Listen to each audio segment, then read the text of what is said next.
I edit that part out. It always jumps. It always jumps. Yeah.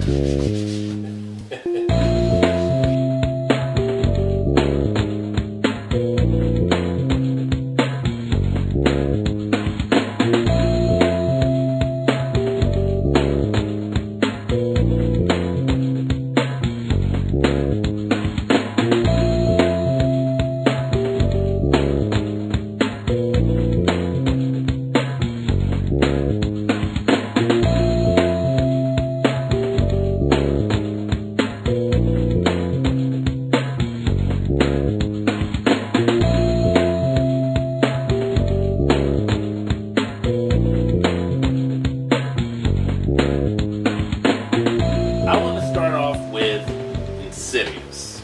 Now, Insidious, I've seen twice already. It was that good, yeah. It was a great movie. When watching it initially, you think of Poltergeist. Okay, you think of Poltergeist. It's basically you think of Poltergeist too much. When I saw it, I thought of Poltergeist from not from the beginning, because the movie starts off definitely like a horror movie, but then afterwards, like from the middle to the end, totally Poltergeist. Well, you know, the thing with look at that, I called it Poltergeist. With Insidious is that the idea is this: there's a family. They just move into a house.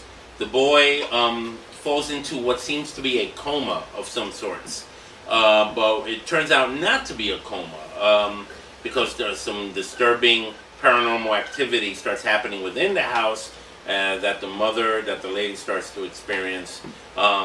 And then they start bringing all these other people in to investigate, and then what it turns out to be is that the boy is not in a coma, but that his spirit has left his body, a la this phenomenon called astral projection. Which that astral projection subject really interests me a lot. I've read about it a lot in books, and when I heard about it was about astral projection. Out-of-body experiences, right, basically. I really was interested. And the idea was that he was trapped in a place they called the Further, and he was being held hostage in this spirit world by a demon that you end up seeing, who seems to love Tiny Tim's Tiptoes Through the Tulip. You hear that song like at least a couple of times, and it's funny, this demon is actually scary and it freaks you out when you initially see him, but you know, at the end he seems to be a nice cross between Darth Maul, Tumnus from the Narnia Chronicles, and that's about it, actually. Well, let me get to the comparisons of that movie and Poltergeist. All right. In Poltergeist, they bring a lady over. Well, not the lady over first. They bring these two guys over to check the house in Poltergeist. Now, in Insidious, they do the same thing. They bring two guys over to check the house to see if it's true that they have some ghost or spirit images inside the house. Am I correct? Yes. Same thing with Poltergeist. I mean, Poltergeist, you saw the same thing. Two guys come to the house to make sure that if the house is really haunted or not.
This is what I give it. I give Insidious. Okay, if I never saw Poltergeist before, I probably would have given Insidious 4 coffee cups. I thought it was that good if I never saw Poltergeist. But I'm just too much too much comparisons of Poltergeist in there. I'm sure that the director or the writer saw Poltergeist when he made this movie. Maybe it's a homage to Poltergeist, like a tribute to Poltergeist in a way. Could be, who knows? If that was the case, then I salute them because Poltergeist really is a classic film.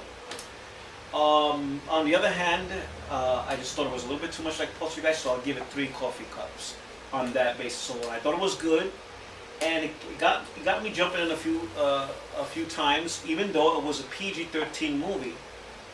And I think Poltergeist was more terrifying than Insidious in a lot of ways. And as far as a bloody is concerned, also in Poltergeist, I think Poltergeist got a lot away from a lot of stuff. Well, we discussed this before. Yeah, we did. And my thing is this. First of all, I give incredible props to Barbara Hershey, who plays the boy's grandmother in this film. If you know Barbara Hershey, just for trivia's sake, she also was involved in a paranormal horror film back in the early 70s called The Entity. The Entity, which is a good Probably film. a movie that she's mostly recognized. Yeah. For that movie. Right.